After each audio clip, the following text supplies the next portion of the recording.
Right, let's get on to Skype now and speak to Nanaya Akwada, who is the Executive Director of the Bureau of Public Safety. Ms. Akwada, good evening. We're grateful that you could join us. How are you, sir? Hello, Ms. Akwada. Good evening. I'm fine. Thank you. I know Hello, good evening. I'm fine. Great. It's a day and a few hours to the elections. And when we look at public safety issues and measures that have been taking place ahead of the elections, would you say these have been enough? I did not quite get your question, but let me first of all say good evening to your viewers. If I got your question right, you are asking whether run up to the elections, whether as a country we've put ourselves together where we've tried to, in the heat or in the midst of the competition, we have somewhat fostered a good front. Is that right? Yes, I mean, I'm asking whether you feel that of all the public safety measures in place, we have done enough. So that's exactly the point I was making. Well, when it comes to safety, you can never do enough until you are done or you have gone through and it's over, because there are so many factors that come to play in order to arrive at some form of assurance for public safety. So we cannot say that we've done enough, but I think that we as a people must continue to conscientize our people, must continue to let people understand that this is a competition of ideas. We are going to have just one winner come out, but that one winner is Ghana. And for that matter, whatever the outcome is, we as a people must run with that outcome until the next election.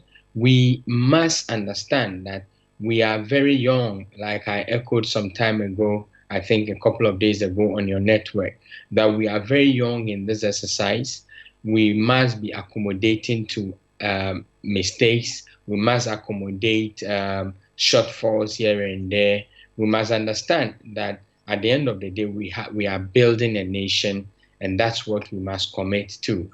When it comes to the public and what the public must do and what they must not do, I think that we put it out there that wherever you find yourself as a citizen, you must appreciate whether you are in a flashpoint or not, because the Ghana Police Service indicated to us that they identified over 5,000 flashpoints. If you find yourself in any of these flashpoints, it is important that you take measures to leave or do your things safely. And how to come across that is to ensure that you do not display party paraphernalia on your person, on your car, your home, your shop, your office, not even on your social media space, because those places are called flashpoints for a reason. It is important that you take these steps to keep your vote or your choice of political party discreet. There is a reason, there's a wisdom, some wisdom behind secret balloting. So as much as possible, if you live in a flashpoint, the best thing you want to do is to keep your choice close to your chest. It is also important that if you live in a flashpoint, at least Ghana is not going to war. We are not at war, but you must appreciate the fact that at flashpoints, there are possible chances of riots erupting and then probably going beyond 1 to 2 days or a couple of days. It is important that you stockpile some kind of food that will last you for 3 or 5 days until the security agencies have been able to, as it were, calm nails or restore law and order if you live in a flashpoint.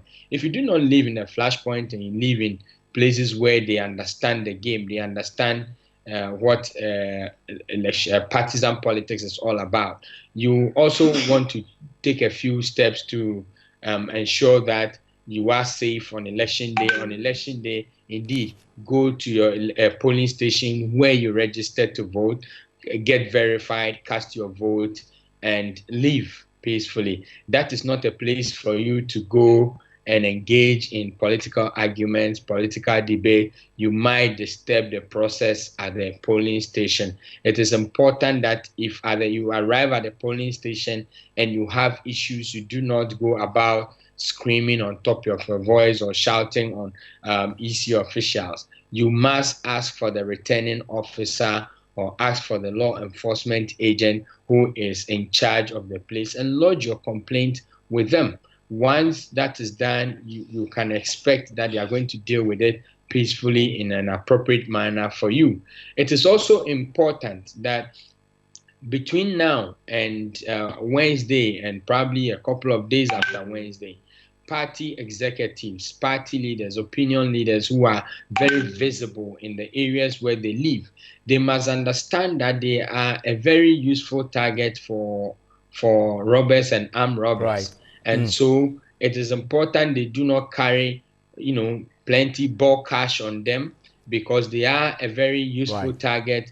The robbers and armed robbers will find them wherever they are and rob them. And if possible, it's easy around this time that when they do it, they just inflict one or two pains on you or wounds on you, and then it is assumed that it is your opponent that did it. So it's very important that party executives and big shots within the parties do not carry bulk cash on them. Right, Mr. Koda, I'm afraid we're grateful for your time, and you've touched on very important issues which we're to address tonight, and we're grateful for your time. Mr. Nana Koda is the Executive Director of the Bureau of Public Safety, and he joined us via Skype. This is still News at 10.